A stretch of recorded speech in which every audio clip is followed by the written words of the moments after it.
Bitcoin crypto கரன்சின்னு சொல்லி நிறைய பேர் சம்மந்தமாக கதைக்காங்க. ஆனால் இதை எங்கே போய் வாங்குறது, இது எப்படி ஸ்டார்ட் பண்ணுன்னு சொல்லி தெரியலைன்னு சொல்லி நீங்கள் நினைப்பீங்கன்னு சொன்னால் அந்த வீடியோ ஃபுல்லாக பாருங்கள். பிட்காயின் யூஎஸ்டிடி போன்ற கிரிப்டோ கரன்சியில் எங்கே ஈஸியான மெத்தடில் வாங்கலாம், ப்ளஸ் நீங்கள் இருக்கிற கண்ட்ரியை பொறுத்து எந்த மெத்தட் உங்களுக்கு சூட் ஆகுன்னு சொல்லி இந்த வீடியோவில் ஃபுல்லாக சொல்லலாம். ஸோ இந்த வீடியோ ஃபுல்லாக பாருங்கள். ப்ளஸ் இந்த கிரிப்டோ பிட்காயின் சம்மந்தமான மேலதிக எஜுகேஷன் ப்ளஸ் இதை வச்சு எப்படி ஏர்ன் பண்ணுங்கிற மேலதிக தகவல்களை இந்த வீடியோவோட எண்டில் சொல்கிறேன். முதலாவது இந்த பிட்காயினையோ அப்படி யூஎஸ்டிடியோ இல்லாட்டி ஏதாவது கிரிப்டோ கரன்சியை வாங்க முற்படுறதுக்கு முதல் நீங்கள் இருக்கிற நாட்டில் கிரிப்டோ கரன்சி லீகலாக அப்படி இல்லாட்டி அன்னோன் ஸ்டேட்டில் இருக்காங்கிறத முதலாவது நீங்கள் பார்க்கணும். அது என்ன லீகல் இல்லாட்டி அன்னோன் ஸ்டேட்டஸ்ன்னு சொன்னால், முதலாவது கிரிப்டோ கரன்சி லீகலான கண்ட்ரிஸ்ன்னா என்னென்னு சொன்னால், கிரிப்டோ கரன்சிக்குன்னு சொல்லி ஒரு ரெகுலேஷன்ஸ் வச்சுருப்பாங்க. அதுக்குன்னு சொல்லி செட் ஆஃப் ரூல்ஸ்கள் இருக்கும். ப்ளஸ் நீங்கள் வச்சிருக்கிற கிரிப்டோ நீங்கள் எடுக்கிற ப்ராஃபிட்டுக்கெல்லாம் டெக்ஸ் கட்டுற மாதிரி அதை ஒரு லீகலாக எல்லா விஷயத்தையுமே செஞ்சுருப்பாங்க. இப்படியான நாடுகளுக்கு உதாரணம் பார்த்தீங்கன்னு சொன்னால் யூஎஸ், கனடா, இந்தியா, இந்த நாடுகள் எல்லாம் பார்த்தீங்கன்னு சொன்னால் கிரிப்டோ கரன்சிக்கு ரெகுலேஷன் இருக்குது. ஸோ ரெகுலேட் பண்ணியிருக்காங்க. ப்ளஸ் கிரிப்டோ கரன்சி நீங்கள் வச்சிருக்கலாம், பாவிக்கலாம், எல்லாமே லீகல். இப்படியான கிரிப்டோ கரன்சி லீகலாக இருக்கிற நாடுகளில் நீங்கள் இருப்பீங்கன்னு சொன்னால் உங்களுக்கு கிரிப்டோ கரன்சியை வாங்குறதுக்கு அந்த கண்ட்ரியோட கவர்மெண்ட்ஸ் ப்ளஸ் பேங்க்ஸுகள் எதை சஜஸ்ட் பண்ணுவாங்கன்னு சொன்னால் இந்த இருக்கிற 3 மெத்தட்டையும் சஜஸ்ட் பண்ணுவாங்க. முதலாவது என்னென்னு பார்த்தீங்கன்னு சொன்னால், உங்களோட பேங்க் கிரெடிட் கார்ட்ஸ் அப்படி டெபிட் கார்ட்ஸில் கொடுத்து இன்டர்நேஷ்னல் எக்ஸ்சேஞ்சில் அப்படி இல்லாட்டி உங்களோட அந்த நாட்டில் இருக்கிற லோக்கல் எக்ஸ்சேஞ்சில் நீங்கள் இதை கொடுத்து ஒரு சின்ன ஃபீஸ் ஒன்று எடுத்துக்கிட்டு உங்களுக்கு அதில் பெருமதியான பிட்காயினையோ கிரிப்டோவையோ யூஎஸ்டியோ ஏதோ ஒன்று உங்களுக்கு தருவாங்க. அப்படி இல்லைன்னு சொன்னால் நீங்கள் பேங்க் ட்ரான்ஸ்ஃபர் அந்த மாதிரி இப்போ கனடாவில் பார்த்தீங்கன்னு சொன்னால் இன்ட்ராக்ட் ட்ரான்ஸ்ஃபர்ன்ற ஒரு விஷயம் ஒன்று இருக்குது. அது பார்த்தீங்கன்னு சொன்னால் லைக் மணி ட்ரான்ஸ்ஃபர் பண்ணுறதுக்கு, அதாவது பேங்குகளுக்கு கூடாக மணி ட்ரான்ஸ்ஃபர் பண்ணுற ஒரு சிஸ்டம் உண்டு. ஸோ அதில் இமெயில் அட்ரஸை கொடுத்தா மணியை ட்ரான்ஸ்ஃபர் பண்ணுறேன். ஸோ என் இமெயில் அட்ரஸை நான் ஒரு ஆள் கொடுத்தேன்னா அவர் இன்ட்ராக்ட் ட்ரான்ஸ்ஃபருக்குள்ளே என்ன இமெயிலை போட்டு அவர் ட்ரான்ஸ்ஃபர் பண்ணணுன்னா என்ன இமெயில் எந்த பேங்க் அசோசியேட் ஆகிருக்கோ அதுக்கு என்ன பணம் வந்து சேரும். ஸோ இங்கே கனடாவில் பார்த்தீங்கன்னு சொன்னால் சில லோக்கல் எக்ஸ்சேஞ்சில் ப்ளஸ் இன்டர்நேஷ்னல் எக்ஸ்சேஞ்சில் பார்த்தீங்கன்னா நீங்கள் இன்ட்ராக்ட் ட்ரான்ஸ்ஃபர் பண்ணுறது மூலம் நீங்கள் பிட்காயினை வாங்கிக்கொள்ளலாம். அதாவது பிட்காயினோ கிரிப்டோ எது வேணாலும் வாங்கிக்கொள்ளலாம். நீங்கள் அந்த லோக்கல் எக்ஸ்சேஞ்சில் போய் இன்ட்ராக்ட் ட்ரான்ஸ்ஃபர் நீங்கள் இவ்வளோ பெருமதியான யூஎஸ்டிடி வாங்கணும்னா அந்த யூஎஸ்டிடிக்கு எவ்வளோ பெருமதியான கெனடியன் டாலர் அனுப்பணும்னு சொல்லுவாங்க.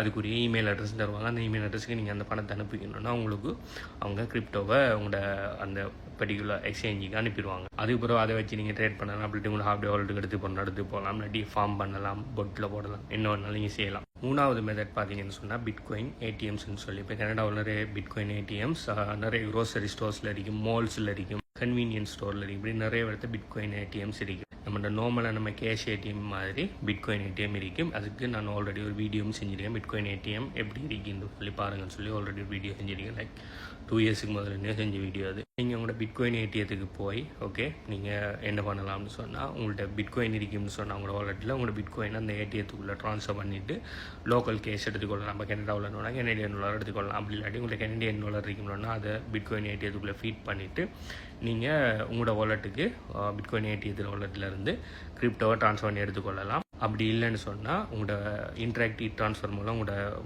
இதில் பேங்க்கில் இருந்து அந்த பிட்காயின் ஏடிஎத்தில் இன்ட்ராக்ட் ட்ரான்ஸ்ஃபர் அந்த இமெயிலுக்கு நீங்கள் ஃபண்ட் அனுப்பிட்டு அங்கேருந்து பிட்காயினை வாங்கிக்கொள்ளலாம். எப்படி நார்மலாக ஒரு கேஷ் ஏடிஎம்மில் நீங்கள் கேஷையும் டிபாசிட் பண்ணலாம், ப்ளஸ் கேஷை விட்ரோலும் பண்ணலாங்கிற மாதிரி பிட்காயின் ஏடிஎம்மில் நீங்கள் பிட்காயினை டிபாசிட்டும் பண்ணலாம், பிட்காயினை விட்ரோலும் பண்ணலாம். அதாவது டிபாசிட் பண்ணுறேன்னு சொன்னால் லைக் கொடுத்துட்டு லோக்கல் கேஷாக மாற்றி எடுக்கலாம், லோக்கல் கேஷை கொடுத்துட்டு பிட்காயினை மாற்றி எடுக்கலாம். ஆனால் நீங்கள் கிரிப்டோ லீகலைஸ்டாக இருக்கிற கண்ட்ரியில் நீங்கள் இந்த 3 மெத்தடில் நீங்கள் பிட்காயினையோ கிரிப்டோவை வாங்கக்குள்ள அந்தந்த கண்ட்ரியில் இருக்கிற கிரிப்டோ கரன்சி டெக்ஸ் ரூலுக்கு ஏற்ற மாதிரி உங்களுக்கு டெக்ஸ் போடுவாடும். உதாரணத்துக்கு நீங்கள் வச்சு கிரிப்டோவில் நீங்கள் எடுக்கிற லாபத்துக்கு 30% டெக்ஸ்ன்னு சொல்லுவாங்கன்னு சொன்னால், நீங்கள் இதில் வாங்குகிற ஒவ்வொரு மீடியத்துலேயும் நீங்கள் எவ்வளோக்கு வாங்குறீங்க, எவ்வளோக்கு விற்கிங்கிறத கடைசியாக நீங்கள் டெக்ஸ்ட் இயரில் டெக்ஸ் கால்குலேட் பண்ணக்குள்ளே எல்லாத்தையுமே டாக்குமெண்ட்டாக கொடுத்து அவங்க அதை கால்குலேட் பண்ணி உங்களுக்கு எவ்வளோ டெக்ஸ் போடணும்னு சொல்லி டெக்ஸை போடுவாங்க. அப்படி டெக்ஸ் ரூல் இருக்கிறதால கிரிப்டோ கரன்சி லீகலாக இருக்கிற நாடுகளான கனடா, யூஎஸ், இந்தியா போன்ற நாடுகளில் P2Pங்கிற இந்த லாஸ்ட் மெத்தடை ரெக்கமெண்ட் பண்ண மாட்டாங்க. ஸ்டில் P2P மெத்தடில் ரன் ஆகும், ஆனால் அவங்க அதை கடுமையாக தடை பண்ணுவாங்க. உதாரணத்துக்கு நீங்கள் இந்த கனடாவிலேருந்து P2P பிளாட்ஃபார்ம் எடுத்துக்கிட்டு நான் போய் P2P என்னன்னு சொல்லி நான் சொல்கிறேன். P2P பிளாட்ஃபார்முக்கு போய் நீங்கள் கிரிப்டோவை வாங்கியோ விற்கியோ முற்படக்குள்ளே நீங்கள் பேங்க் ட்ரான்ஸ்ஃபராக பண்ணுவீங்க. கிரிப்டோ எடுக்கிறதுக்கு ட்ரான்ஸ்ஃபர் பண்ணக்குள்ளே அந்த ட்ரான்ஸ்ஃபர் பண்ணுற விஷயம் கிரிப்டோ கரன்சி வாங்குறதுக்காக தான் நீங்கள் ஃபண்ட் ட்ரான்ஸ்ஃபர் பண்ணீங்கன்னு சொன்னீங்கன்னா அந்த டிரான்சாக்ஷனை ப்ளாக் பண்ணுவாங்க. அதனால தான் P2P டிரான்சாக்ஷன் பண்ணக்குள்ள நிறைய பேர் கிரிப்டோன்னு போடாமல் ரீமார்க்ஸ் இல்லை அப்படி பேங்க் கால் எடுத்து கேட்டாலோ இல்லாட்டி ப்ளாக் பண்ணிவிட்டு என்ன டிரான்சாக்ஷன் கேட்டாலோ மார்க்கெட் பிளேஸில் என்னென்ன சாமான் வாங்குறேன் இல்லாட்டி என்னென்ன ஒரு ஃப்ரெண்டுக்கு நான் காசு அனுப்புகிறேன்னு சொல்லி கிரிப்டோன்னு சொல்லாமல் டிரான்சாக்ஷன் பண்ணி P2Pயில் வாங்குவாங்க.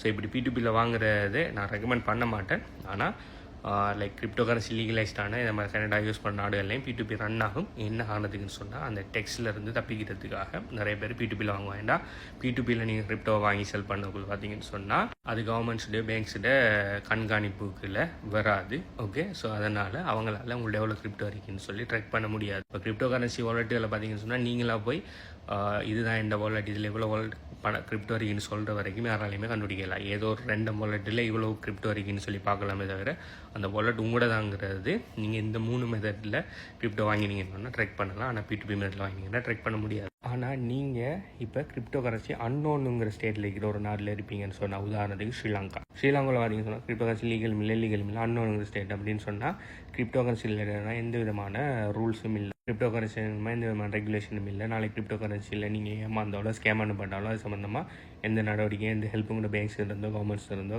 கிடைக்காது. ஆனால் கிரிப்டோ கரன்சி நீங்கள் வச்சிருக்கிற குற்றமா தப்பா பிள்ளையான்னு சொன்னால் அப்படியும் இல்லை. நீங்கள் வச்சிருக்கலாம் உங்களோட ஓன் ரிஸ்க். ஓகே, நாளைக்கு என்ன பிரிஞ்சு வந்தால் கவர்மெண்ட்டோ பேங்க்ஸோ பொறுப்பெடுக்காது. ஸோ இப்போ கிரிப்டோ கரன்சி அன்னோனுங்கிற ஸ்டேட்டஸில் இருக்கிறதால இன்றைக்கு வரைக்கும் பார்த்தீங்கன்னு சொன்னால் பேங்க்ஸுகளுக்கு கூட நீங்கள் கிரிப்டோ கரன்சியை ட்ரான்சாக்ஷன் பண்ணலாம், வாங்கலாம், விற்கலாம். ஸோ அப்படி செய்யக்குள்ளே இந்த 2 மெத்தட்டும் இல்லாமல் போயிடும். அதாவது பேங்க் கார்ட்ஸை கொடுத்து எங்கேயுமே வாங்கலாம். இப்போ நீங்கள் இன்டர்நேஷனல் எக்ஸ்சேஞ்சில் போய் உங்களோட ஸ்ரீலங்கன் லோக்கல் கார்டை கொடுத்து பிட்காயின் வாங்கணும்னு பார்த்தா ட்ரான்சாக்ஷன் டிக்ளைன் தான் வரும். அதே மாதிரி இதில் சரியான ஒரு ரெகுலேஷன் இல்லாததால் பிட்காயின் ஏடிஎம்ஸும் ஸ்ரீலங்காவில் இல்லை. அதனால் உங்களுக்கு கிரிப்டோ கரன்சியை பிட்காயின் இன்னும் கிரிப்டோ கரன்சி அன்னோனுங்கிற ஸ்டேட்டஸில் இருக்கிற நாடுகளான ஸ்ரீலங்காவில் நீங்கள் வாங்கணும்னு சொன்னால் உங்களுக்கு இருக்கிற ஒரே ஒரு ஆப்ஷன் இந்த P2P மெத்தட் தான். P2P மெத்தட் என்னென்னு சொன்னால் ஒரு eBay மாதிரி பொருட்களை வாங்குறது விற்கிறதுக்கும் eBay மார்க்கெட் பிளேஸ் எப்படி தொழிற்படுது, ஒரு பிளாட்ஃபார்ம் ஒன்று இருக்கும். அதில் பொருட்களை விற்கிறாக்கள் செல்லர்ஸ் இருப்பாங்க, பொருட்களை வாங்குறாக்கள் பையர்ஸ் போவாங்க. அவங்க போய் அவங்களுக்கு தேவையான பொருட்களை யாருக்கான ஒரு பையர்கிட்ட இருந்து வாங்கிட்டு வருவாங்க. செல்லர் அதில் நீங்களும் செல்லர் ஆகலாம், பையர் ஆகலாம். சேம் கான்செப்ட் தான். கிரிப்டோ கரன்சியை விற்கிறாக்களையும் வாங்குறாக்களையும் கனெக்ட் பண்ணுற பிளாட்ஃபார்ம் தான் P2P பிளாட்ஃபார்ம். இந்த பிளாட்ஃபார்மில் பார்த்தீங்கன்னு சொன்னால் நிறைய பேர் கிரிப்டோ கரன்சி அவங்களுக்கு பை ஆர்டர்ஸும் போட்டிருப்பாங்க, செல் ஆர்டர்ஸும் போட்டிருப்பாங்க. அதாவது உங்கள்கிட்ட இருந்து நாங்கள் கிரிப்டோ கரன்சியை வாங்குறோம்னு சொல்லி செல்லர்ஸ் போட்டிருப்பாங்க, பையர்ஸ் போட்டிருப்பாங்க. அதே மாதிரி உங்களுக்கு கிரிப்டோ கரன்சியை நாங்கள் விற்கோம்னு சொல்லி செல்லர்ஸ் ஆர்டர்ஸும் போட்டிருப்பாங்க. இதில் நீங்கள் போய் யார் நல்ல ரேட்டுக்கு தராங்க, யாருக்கு நல்ல ரேட்டிங்ஸ் இருக்குது, நல்ல ரிவ்யூஸ் இருக்குது, அடுத்தது என்ன பேமெண்ட் மெத்தட் அவங்க எடுக்காங்க, பேங்க் ட்ரான்ஸ்ஃபர் எடுக்காங்களா, இல்லாட்டி கிஃப்ட் கார்டு மாதிரி எடுக்காங்களா, அப்படி இல்லாட்டி பேப்பர் இல்லாட்டி ஸ்க்ரில் மணி அப்படியான விஷயங்கள் எடுக்காங்களா, அப்படி இல்லாட்டி ஈஸி கேஸ் போன்ற விஷயங்கள் எடுக்காங்களா, அடுத்தது இவ்வளோ காலமும் என்ன மாதிரி ரேட் டெல் செஞ்சுருக்காங்க, அவங்க என்ன ரேங்கில் இருக்காங்கன்னு சொல்லி இந்த விஷயமெல்லாம் பார்த்து கருத்தி கொண்டு நீங்கள் அவங்கள கிரிப்டோவை வாங்கலாம். அப்படி இல்லாட்டி உங்களுடைய கிரிப்டோவை நீங்கள் விற்றுக்கொள்ளலாம். இப்படி நீங்கள் கிரிப்டோ P2P மெத்தடில் நீங்கள் வாங்கக்குள்ள விற்கக்குள்ளே பார்த்தீங்கன்னு சொன்னால் அந்த ட்ரேடர்ஸ் உங்களோட டிஸ்கிரிப்ஷனில் பிட்காயின் கிரிப்டோ யூஎஸ்ஏன்னு எந்த விதமான விஷயத்தையும் மென்ஷன் பண்ண வேணாம்னு சொல்லுவாங்க. அதுக்கு பதிலாக உங்களோட பேரையோ அப்படி இல்லாட்டி சும்மா என்னென்ன பிஸ்னஸ் உண்டு இல்லாட்டி பார்ட்ஸ் வாங்குறோம்னு சொல்லி என்னென்ன போட சொல்லுவாங்க. சேம் கான்செப்ட் தான். ஏன்டா ஸ்ரீலங்காவில் இல்லாட்டி இந்த மாதிரி நாடுகளில் கிரிப்டோ கரன்சி அன்னோன் ஸ்டேட்டஸில் இருக்கிறதால பேங்க்ஸ் பார்த்தீங்கன்னு சொன்னால் இந்த கிரிப்டோ கரன்சியை டிரான்சாக்ஷன் பண்ணுறது அவங்க அப்ரூவ் பண்ண மாட்டாங்க. அதாவது வச்சிருக்கிற தடை இல்லை, ஆனால் நீங்கள் எங்கிட்ட பேங்க் ஃபண்ட் ட்ரான்ஸ்ஃபர் கொடுத்து வாங்காதீங்க இந்த மாதிரி தான் அவங்களோட கன்செப்ட். ஆனால் அதுக்காக ஆனால் நீங்கள் ஒரு P2Pயில் ஒரு ட்ரேட் ஓப்பன் பண்ணிவிட்டு ஒரு நபர் அவரை பேங்க் டீட்டெயில்ஸை வாங்கி நீங்கள் பணம் அனுப்புறீங்க. நீங்கள் பணம் அனுப்புறது பிட்காயின் வாங்குறதுக்கு தான் பணம் அனுப்புறீங்கன்னு சொல்லி பேங்க்கு தெரியாது, ரைட்? அவங்களுக்கு தெரியும் இந்த நபருக்கு பணம் அனுப்புறது, அவ்வளோதான். ஆனால் நீங்கள் டிஸ்கிரிப்ஷனில் பிட்காயின் யூனிவர்சிட்டின்னு போட்டிங்கன்னு சொன்னால் அவங்களுக்கு தெரிய வரும். ஆனால் அதனால தான் போட வேணாம்னு சொல்லுவாங்க. ஆனால் நீங்கள் P2Pயில் கிரிப்டோ கரன்சி வாங்குற விற்கக்குள்ள கவனமாக இருக்கணும். ஏன்னா நிறைய ஸ்கேமு இந்த P2Pயில் நடக்குது. P2Pயில் நடக்கிற ஸ்கேமுகளுக்குன்னு சொல்லியே ஒரு 7-8 ஸ்கேம் பாயிண்ட்டுகளுக்குன்னு சொல்லியே நான் தனி வீடியோ செஞ்சுருக்கிறேன். ஆல்ரெடி இந்த டிக்டாக் சேனலில் இருக்குது. ப்ளஸ் அப்படி P2Pயில் போய் ஏமாந்தாக்கள டீட்டெயில்ஸே நான் போட்டிருக்கிறேன். ஸோ நீங்கள் எந்த நாட்டுங்கிறத பொறுத்து நீங்கள் எந்த மெத்தட்டை யூஸ் பண்ணி வாங்க போகிறீங்கிறத வாங்கிக்கொள்ளுங்க. அடுத்து உங்களுக்கு கிரிப்டோவை பற்றி படிக்கணும், அப்படி இல்லாட்டி கிரிப்டோவை வச்சு பொட்டுகளை வச்சு இல்லாட்டி ஃபார்ம் பண்ணுற மூலம் பெசிவ் இன்கம் பண்ணணும், இல்லைன்னு சொன்னால் மோனடைஸ் அட்டேஷன் அஃபிலியேட் மார்க்கெட்டிங் AI ஏஜென்ட் சொல்லி வித்தியாசமான விஷயங்களை படிக்கணும்னு சொன்னால் HBU கன்சல்டன்சியால் நிறைய கோச்சிங் ப்ரோக்ராம்கள் நாங்கள் ஆஃபர் பண்ணிட்டு இருக்கிறோம். இந்த கோச்சிங் ப்ரோக்ராமில் ஏதாவது ஒரு விஷயத்தில் உங்களுக்கு இன்ட்ரெஸ்ட் இருக்கும்னு சொன்னால் நீங்கள் இந்த வீடியோ பார்க்குற டைம் வீடியோ எத்தனை லைக் இருக்கிறத கீழே கமெண்ட் பண்ணுங்கள். இந்த கோச்சிங் ப்ரோக்ராமில் ஏதாவது ஒரு எப்படி ஜாயின் பண்ணுங்கிற மேலதிக டீட்டெயில்ஸை நான் தரேன். பை.